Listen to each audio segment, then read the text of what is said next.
Hi everyone, this is just a very brief introduction to our readings this week. Actually, the readings themselves are not that long. Well, for this module, I mean, not this week. Talk about the old IPE and the new by Robert Cohen, John Maynard Keynes, and then we've got Friedman as well. Milton Friedman, I should say. Getting mixed up with the Macedonian linguist. All right. So, yeah, we've got just sort of a bit of background probably on this video. So the idea of international relations sort of starts off, remember, right, as this idea about having a cadre of civilians making through, educating a group of civilians who are able to be experts in war and in foreign relations. And so, the beginnings of the discipline of international relations were very much all about nation states, especially the great powers, especially the superpowers, right, the Soviet Union and the United States. It was about relations between them, what regulates those relations, what stops them from going to war, how do they win wars. It was mostly based, that was the biggest focus. IPE comes around in the 1970s, and this really, the old IPE and the new by Robert Cohen is really a story, the story of it coming about, right? But it constitutes, you'll see, it constitutes a movement away from war, great powers to something else, right? To economics, and with it comes some sort of expectation or accepting that it's not just about militaries, it's not just about nuclear weapons, it's not just about superpowers or great powers, it's not just about war. Power has some other elements to it, right? And one of the elements of power has to is economics. Economic power. You can be an economic power. And what does that mean to be an economic power? And so the reading is again brief, but it's a quick discussion of what IPE brings to the discipline, what it thought was missing from the discipline, and then some questions about how IPE has changed or what it brings today. And I'm going to list them. Like, there's only 5 of them, and this should get you interested maybe in the reading. One is, for the first time in human history, genuine economic development is taking place for much of the world's population. So this is a story, if you think about it in terms of the Millennium Goals, and there's been new ones now, right? But the goal was to lift a certain number of people out of poverty, right? And that was one of the big goals. And that was easily achieved, right? Partly through the rise of China, but East Asia generally, right, has 4 decades since the 70s, I suppose, 4 decades of high sustained growth. So what does that mean, right? The fact that it's grown economically so much, right? What does it mean, right? In a purely, I think my phone is talking to me, which I'm not sure about why. I must have said something that it liked. Anyway, this growth, right, what does that lead? Surely international relations don't remain the same when you've had such large growth of a whole region of the world, right? East Asia in particular. Well, and then he says, well, China in particular, actually, right? China in particular has become a huge player in international trade and finance. And of course, the expectation of us all, which has been, at least partially fulfilled, right, is that with economic power comes then the military power and the sort of more traditional international relations types of issues about whether China is going to dominate. We start this at the beginning of the course, right, when we talk about realism. Is China going to dominate East Asia, right? Is it going to establish a hegemony, right? And we wouldn't have been talking about that in the 1970s, probably, because China was very much a developing country that didn't have the means to challenge any kind of power, right, anywhere in the world. But now it certainly isn't, right? And that's about economics. So how does economics and economic development, perhaps up to now, that's 2 of the 5 points, right? How does that affect relations between nation states? And then he talks about volatility in financial and energy markets. IPE, international political economy, it's absolutely about energy security, right? Partly. the shift of the US economy away from a dependence on imported oil, right, to more dependence on domestically drilled oil, changes the way that nations interact with one another, right? So it changes the dependence of the United States on Middle Eastern oil, for example, although, Middle Eastern oil, but it also had, imported oil from Venezuela, right, from the Western Hemisphere. So that's not just the Middle East, but the Middle East was certainly important. And certainly the Middle East is, as a source of oil, is certainly much more important to, let's say, Japan, right? And still is very important to Japan. International relations between states are affected by economic factors. One of those factors is volatility in energy markets, which is, a cause of that volatility is the switch from the United States from importing oil to being a net consumer of oil to a net exporter of oil, right? A net importer to a net exporter now of oil in the United States. So, yeah, and so. Well, the other thing is Russia, right? Russia and its economy depends heavily on gas exports to Europe, mostly, and oil. But as the price of gas and oil go up, Russia becomes more powerful, right, more assertive. As the price goes down, it's less able to be as assertive, right? Has less leverage, right? Economic leverage. Remember a few years ago when Russia wanted to punish Ukraine. It wanted to raise the price that Ukraine was paying for its gas. And Ukraine said, no, we're not paying. This was long before the current Ukraine crisis, right?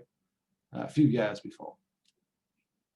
I wish I could remember the actual year. I'm going to say 2014, but I'm probably off by a year or two, either way.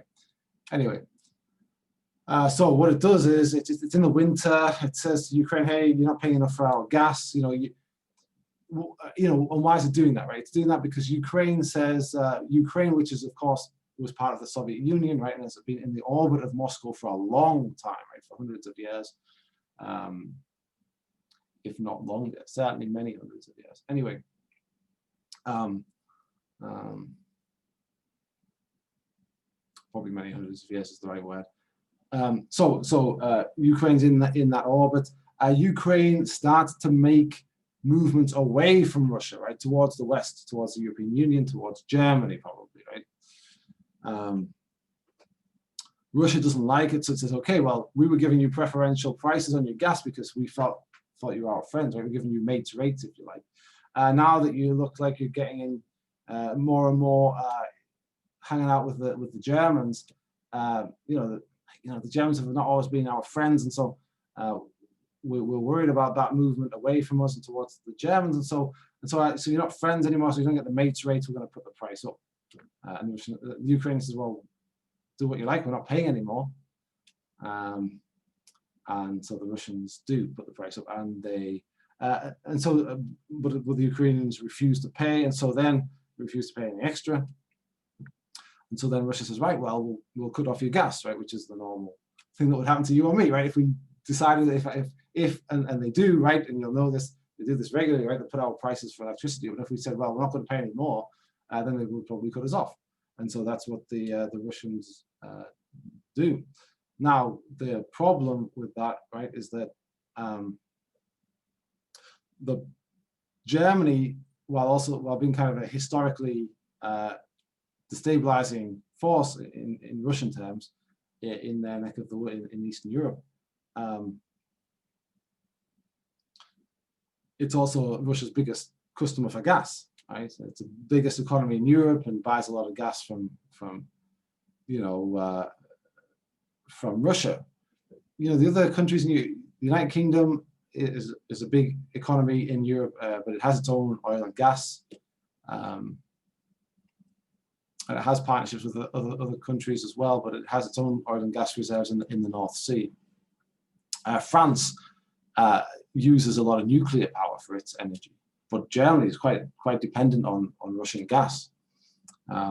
So anyway, the problem was that the gas pipelines to Germany were going through Ukraine. So if you wanted to cut Ukraine off, you cut it off, but then the gas stops, right? And so it doesn't go through Ukraine, but then because it doesn't go through Ukraine, it doesn't go to Germany, right? So now Now now the Russians have to decide, right, well, we can try and make the Ukrainians pay more, but if we cut them off, which I think they did for a week or so, if we cut them off, then we're not getting our money from Germany because they're not getting any gas.